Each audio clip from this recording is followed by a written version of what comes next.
Students, कैसे हैं आप सब लोग। तो जिसका आपको था इंतजार वो क्वेश्चन आ गया है, वो टॉपिक आ गया है। आज की इस वीडियो के अंदर जो सबसे ज्यादा बच्चों को दिक्कत देता है, हालांकि आधी प्रॉब्लम तो सीबीएसई ने खुद सॉल्व कर दी और बाकी जो आधी प्रॉब्लम है वो मैं यहां पे सॉल्व कर दूंगा।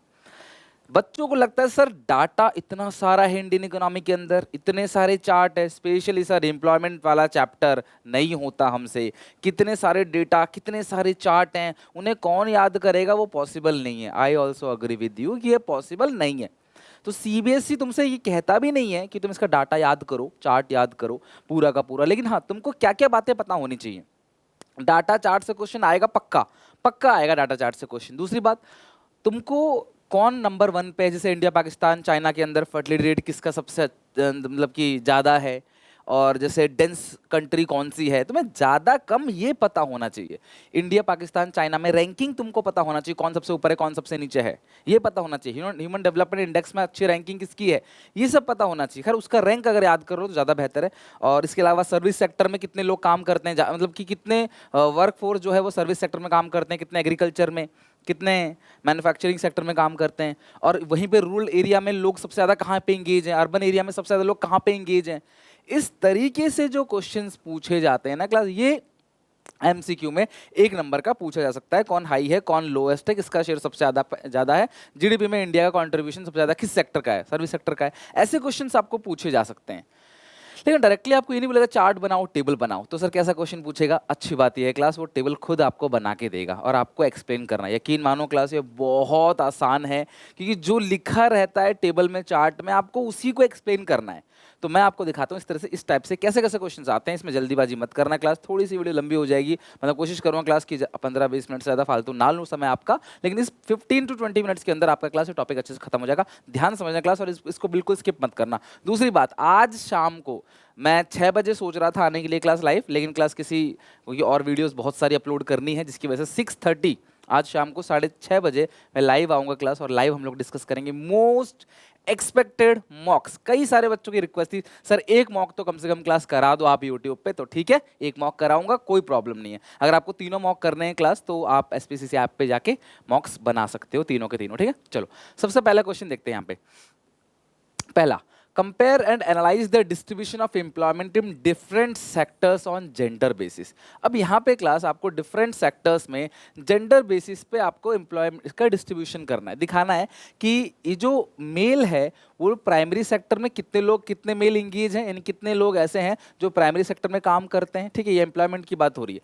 प्राइमरी सेक्टर कितने लोगों को रोजगार दे रहा है, सेकेंडरी सेक्टर कितने लोगों को रोजगार दे रहा है, टर्सरी सेक्टर कितने लोगों को रोजगार दे रहा है। सिमिलरली फीमेल, महिलाएं सबसे ज़्यादा प्राइमरी सेक्टर में, आधी से ज़्यादा महिलाएं प्राइमरी सेक्टर में काम करती हैं, और फिर सेकेंडरी में क्लास और टर्चरी में उससे ज़्यादा। मतलब कि कुल मिला के देखा जाए सेकेंडरी सेक्टर में सबसे ज़्यादा, सबसे कम लोग काम करते हैं, क्योंकि मैन्युफैक्चरिंग सेक्टर है, यहाँ पे सबसे कम लोग काम करते हैं, चाहे वो मेल हो चाहे वो फीमेल हो। तो ये जेंडर बेसिस पे इन्होंने क्या कर दिया, क्लासिफिकेशन कर दिया जेंडर बेसिस पे, और अलग अलग सेक्टर में एम्प्लॉयमेंट। ओके, अब ऐसा क्वेश्चन तुमको दे देगा अप्रोक्सीमेटली 4 मार्क्स में, and you have to explain it. तब से आप इसे एक्सप्लेन करोगे कैसे, इस क्वेश्चन को आपने एक्सप्लेन कैसे करना है। तुमको जो दिया रहेगा ना, उसी को देख देख के तुम्हें उतार देना है कि इसका इतना परसेंटेज, इसका इतना परसेंटेज, इसका इतना परसेंटेज, इसका इतना परसेंटेज है। 2 स्टेप में आंसर है, खत्म।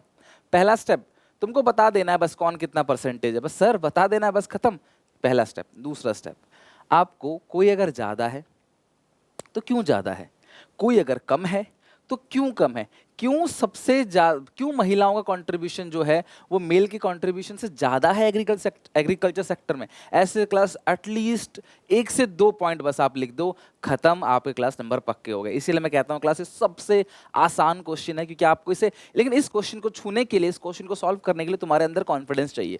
तुम्हारे अंदर कॉन्फिडेंस होना चाहिए कि हाँ मैं इस क्वेश्चन को अटेम्प्ट करूँ, छोड़ के एक अक्षर किसी बच्चे को नहीं आना है। मेरी क्लास में जितने बच्चे यहाँ पे देख रहे हो, प्लीज कसम खा लो, एक भी बच्चे को एक सिंगल नंबर का छोड़कर नहीं आना है। प्रेजेंटेशन शुरू से एंड तक अच्छी रखनी है। शुरू की 15 मिनट्स का यूटिलाइजेशन में शाम को बताऊंगा कैसे करना है, रात को 9-10 बजे करीब, तो आप 9 बजे करीब, तो आप उसको भी देखना कि आपको प्रेजेंटेशन करना कैसे शुरू के 15 मिनट्स में। फिर रात को 10 बजे क्लास पूरी आंसर शीट की प्रेजेंटेशन, कि आपको आंसर राइटिंग कैसे करनी है। तो आप देखते हैं class, following conclusions are interpreted. कुछ कंक्लूजन्स हमको मिले क्या, प्राइमरी सेक्टर, देखो आप क्या कर सकते हो, मेल और फीमेल बेसिस पे भी बांट सकते हो, प्राइमरी सेकेंडरी टर्चरी बेसिस पे भी बांट सकते हो। मेल की बात करोगे तो मेल का तीनों सेक्टर में क्या क्या कॉन्ट्रीब्यूशन, कितने कितने लोग मेल काम कर रहे हैं, फीमेल तीनों सेक्टर में कितने कितने लोग काम कर रहे हैं, ऐसे बता दो। जैसे क्लास प्राइमरी सेक्टर बात करें, 40.7% of male population is employed in primary sector. क्या नया लिख दिया मैंने, वही तो लिखा है जो वहाँ पे लिखा है, बस वो नॉर्मल नंबर लिखा है, यहाँ पे एक्सप्लेन कर दिया। नंबर लिखा है क्लास 27, मैं बोलता हूँ मेरी एज 27 है, तो बस इतना ही क्लास मैंने आपको एग्जांपल दिया, मैंने आपको क्लास एक स्टेटमेंट बना दिया, उस नंबर से एक स्टेटमेंट बना देना है। तो ये लिखा है 40.7% of male population is engaged in primary sector, whereas in case of female it is 57.1%, because men get more opportunity in secondary and tertiary sector. Because वाली लाइन एक लाइन की है, बस लिख दिया, काम बन गया अपना, क्योंकि मेल को अपॉर्चुनिटी सेकेंडरी और टर्चरी सेक्टर में ज्यादा मिलती है, इसीलिए मेल का कंट्रीब्यूशन जो है as compare to female agriculture sector में कम है। फीमेल ज्यादा काम करती है क्लास एग्रीकल्चर सेक्टर में, क्योंकि महिलाओं को और कोई जगह अपॉर्चुनिटी इतनी ज्यादा नहीं मिलती, ठीक है। हालांकि अब मिलने लगा है अर्बन एरिया में, बट रूरल एरिया में प्रॉब्लम है। सेकेंडरी की बात करें, 26.5% of male population is employed in secondary sector, whereas only 17.7% in case of female. Basic education and social factors are the reason. Basic education चाहिए class, social factors हैं, समाज लड़कियों को ज़्यादा काम करने के लिए देता नहीं है। अपने खेत में काम कर रहे हो ठीक है, अपने घर में काम कर रहे हो ठीक है, लेकिन आप कहीं जाके नौकरी करो सर्विस सेक्टर में जाके। जनरली गाँव में जनरली क्लास आज भी महिलाओं के साथ ये भेदभाव होता है, भले ही क्लास 70% जगह नहीं होता, बट 30% जगह होता है आज भी, जिसकी वजह से क्लासेस की परसेंटेज कम है। टर्चरी सेक्टर की बात करें, 32.8% of male population is employed in tertiary sector, whereas only 25.2 in case of female. Due to high level of skills requirement, बहुत ज़्यादा skills चाहिए होता है क्लास सर्विस सेक्टर में काम करने के लिए, जिसकी वजह से महिलाओं का इनका contribution भी कम है। Government should focus on education, skills development of women to maximize their employability in industrial and service sector. तो अगर सरकार चाहती है कि महिलाओं का जो परसेंटेज है वो ज़्यादा हो, यहाँ पे कम क्यों है, इन दोनों सेक्टर में देखो कम है ना, एज कम्पेयर टू मेल कम है, तो उनको एजुकेशन दो, उनको अपॉर्चुनिटी दो, क्लास उनके साथ भेदभाव बंद करो, और क्लास डेफिनेटली क्लास इनका महिलाओं का परसेंटेज भी क्या होगा, बढ़ जाएगा।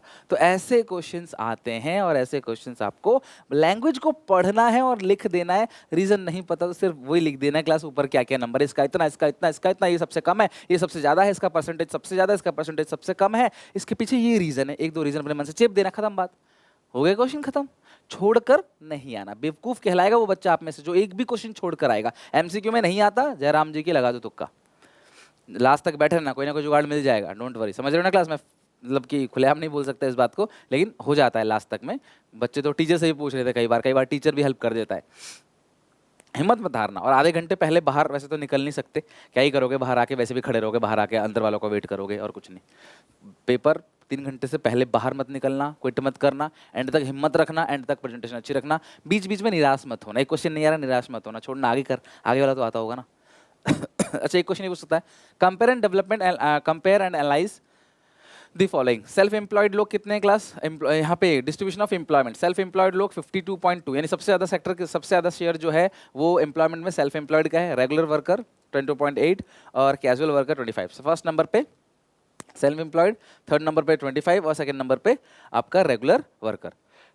अब ये आपको चार्ट बना हुआ आएगा, इसको आपने क्लास लिख देना है, 3 नंबर में आ सकता है, इसको लिख देना है क्लास की in self employed sector employment जो employment distribution in self employed 52.2%, यानी कि टोटल वर्क फोर्स जो है उसका 52% लोग जो है अपना खुद का काम करते हैं, और 22.8% रेगुलर वर्कर है, 25% जो है वो कैजुअल वर्कर है। या फिर आपको ऐसा आप चार्ट दे सकता है, compare analyse the following distribution of employment bye gender, gender basis पे मेल वर्कर और फीमेल वर्कर। ध्यान समझना क्लास, मेल वर्कर और फीमेल वर्कर सेल्फ एम्प्लॉयड। तो मेल वर्कर जो है यहाँ पे रूरल और अर्बन का क्लासिफिकेशन नहीं कर रखा मैंने, मेल और फीमेल का कर रखा है।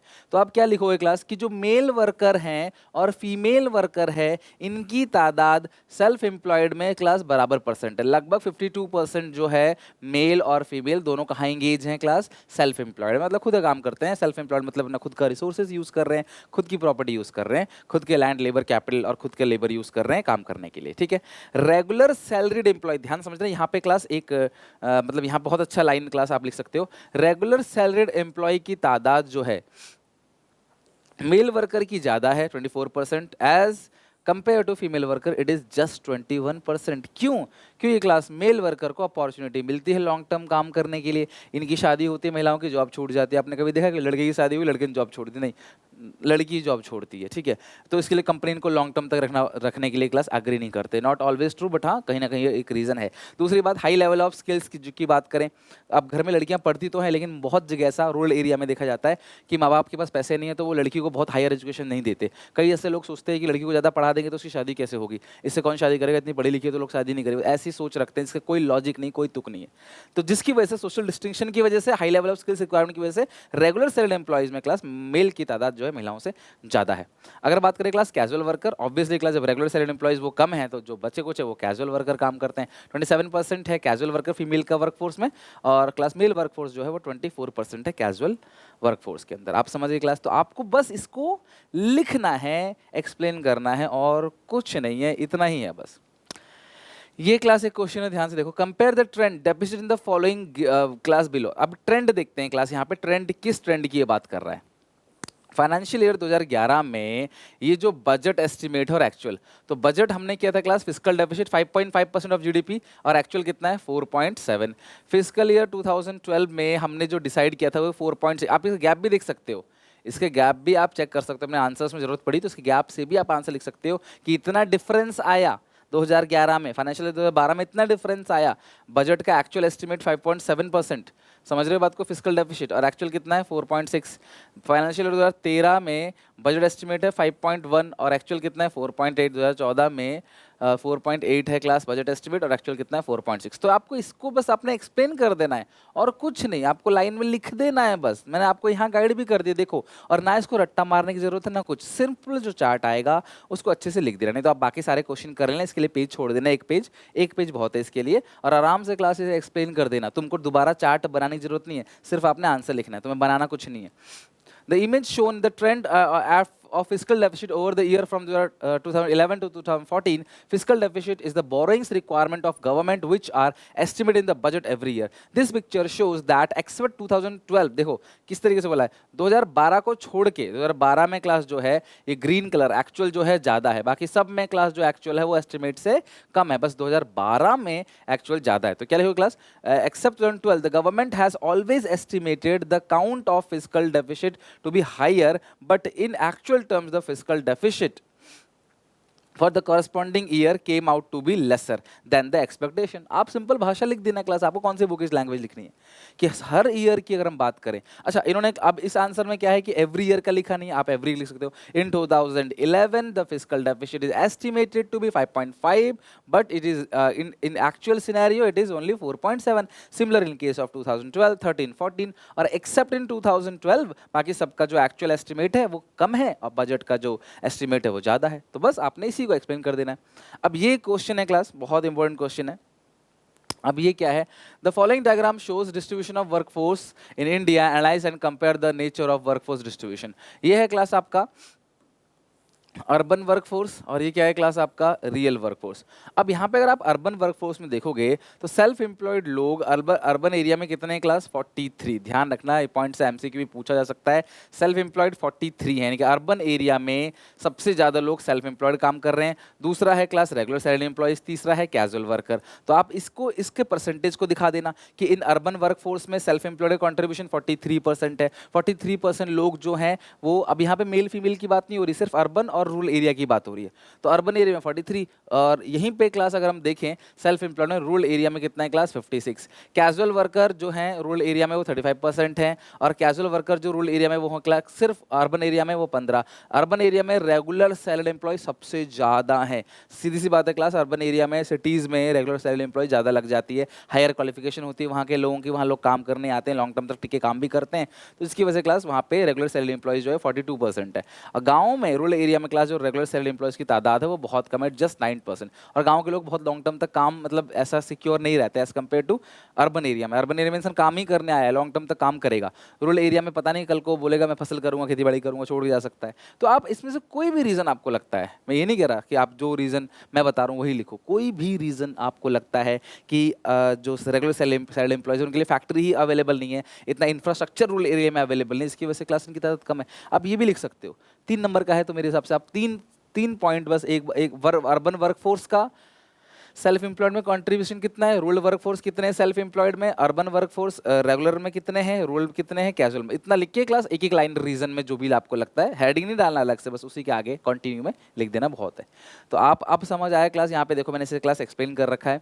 As per the given picture, following the important observations are self-employed is a major source of livelihood in both rural as well as urban area. Self-employed class एक major livelihood है। आप ऐसा भी कह सकते हो कि more people are engaged in self-employment sector even in rural and urban area both. In rural area it is 43%, whereas in urban area it is 56%, ऐसे लिख सकते हो। Because rural people working their own field, in urban area both self-employment and regular salaried jobs are greater। तो आप कह सकते हो कि दोनों एरिया में ये ज़्यादा है सेल्फ एम्प्लॉयड का। फिर आपने कैजुअल का लिख दिया, फिर आपने रेगुलर, देखो तीनों का लिख दिया, सेल्फ एम्प्लॉयड, कैजुअल और रेगुलर। सिंपल सीधी भाषा में लिखना ताकि देखिए टीचर तो उसको समझ आ जाए।